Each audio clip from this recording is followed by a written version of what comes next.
Naturellement, même hier, je me suis vu avec Aliouba. Il reste serein, résilient.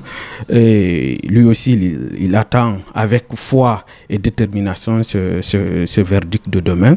Parce que, comme vous le savez, demain, c'est pas juste un verdict pour Aliouba, mais c'est la justice face à l'histoire, un homme face à son destin. Donc Aliouba, de là où il est, dans sa cellule, tout ce qu'il demande, c'est de se mobiliser pour lui, de se mobiliser pour la Guinée. Ibrahima Diallo, responsable adjoint à la communication et à l'information du modèle.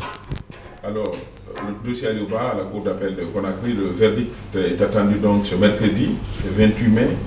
Dans quel état d'esprit vous attendez ce verdict?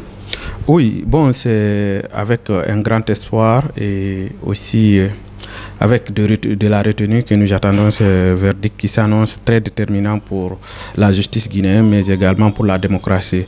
Donc nous, au modèle, nous sommes optimistes, comme d'habitude, et c'est les mêmes attentes, la libération pure et simple du président, car tout le monde sait qu'il est innocent.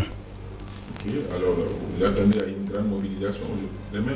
Naturellement, la mobilisation s'est faite avant même, c'est-à-dire le rendez-vous de demain. Vous avez vu à travers la diaspora au Canada, aux États-Unis, en France, les militants, les sympathisants, les diasporas se sont mobilisés pour apporter leur soutien à la démocratie, à la justice, mais exiger la libération du président Aliouba, d'autant qu'on sait que c'est un procès politique, il est innocent. Donc demain encore, c'est un rendez-vous très majeur, un rendez-vous très important pour les sympathisants de la démocratie.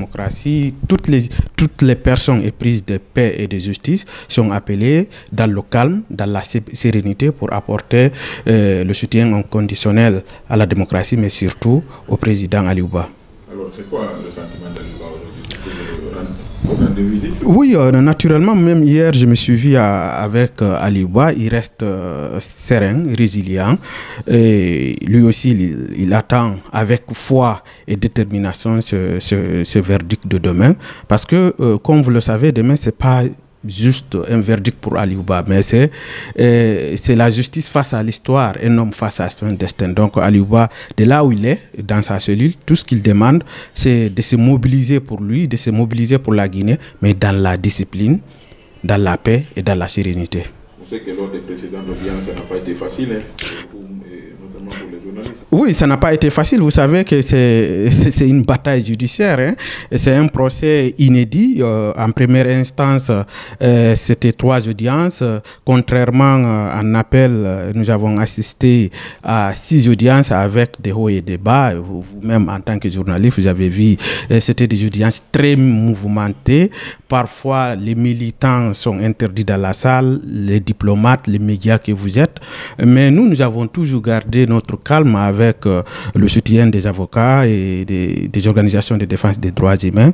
Et nous nous sommes résolument restés quand même derrière les consignes du Bureau exécutif national du modèle, mais surtout ce que nous disaient nos avocats. Donc, demain encore, c'est avec le même esprit. Nous avons démontré déjà dans le calme et la sérénité, on peut demander justice, réclamer justice sans faire violence, réclamer justice, se faire entendre sans crier. Donc, c'est vraiment un exemple de lutte que nous avons mené depuis maintenant 5 mois.